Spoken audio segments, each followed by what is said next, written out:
नमस्ते, मैं विलास बोंडे। आप सभी का मेरी इस यूट्यूब चैनल पे स्वागत है। जीवन कैसा होता है उसकी एक छोटी सी कहानी। हम हंसेंगे सुनने के बाद, लेकिन हाँ, यही वास्तविकता है हमारे जीवन की। एक धनवान शेठ था। वो मृत्युशैया पे लेटा हुआ था। अभी मर जाएगा, थोड़ी देर के बाद मर जाएगा, ऐसी परिस्थिति थी। तो उसके बाजू में उसकी पत्नी बैठी थी। तो उसने पत्नी को पूछा कि चुन्नू कहाँ है। तो चुन्नीलाल उसके बेटे का नाम था। तो पत्नी ने कहा कि यहीं बैठा है, नज़दीक में है, आपके पैरों के पास, और आपके पैर दबा रहा है। थोड़ी देर के बाद उसने पूछा, मन्नू कहाँ है, मणिलाल। तो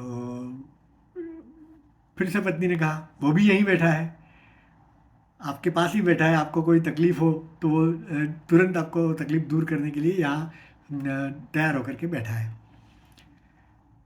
थोड़ी देर के बाद उस धनवान आदमी ने फिर से पूछा, छन्नू कहाँ है। छेदीलाल था उसका नाम, बेटे का, तीसरे बेटे का। तो पत्नी ने कहा कि वो भी यहीं बैठा है। तो वो बूढ़ा जो आदमी था, धनवान, वो उठने का प्रयत्न करने लगा मृत्युशैया से, और कहने लगा जोर जोर से कि क्या लोग हो तुम तीनों, बेटा तुम यहाँ बैठे हो, तो फिर अपने दुकान पे कौन है। इस प्रकार से नौकरों के हवाले दुकान रखकर बैठे रहोगे तो एक दिन दिवाला फूक फूक दोगे।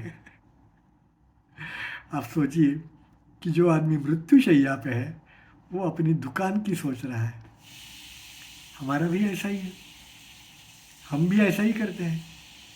हर बार जिसके बारे में सोचना चाहिए, हमारा भवसागर पार करने के बाद परलोक कैसा होना चाहिए, उसके बारे में कुछ सोचना चाहिए, वो उसके बदले हम हमारी दुकान कैसी चल रही है, हमारे पैसे कहाँ हैं, हमारे बेटे क्या करते हैं, वो क्या करते हैं, बस इसी में से बाहर निकलते ही नहीं है।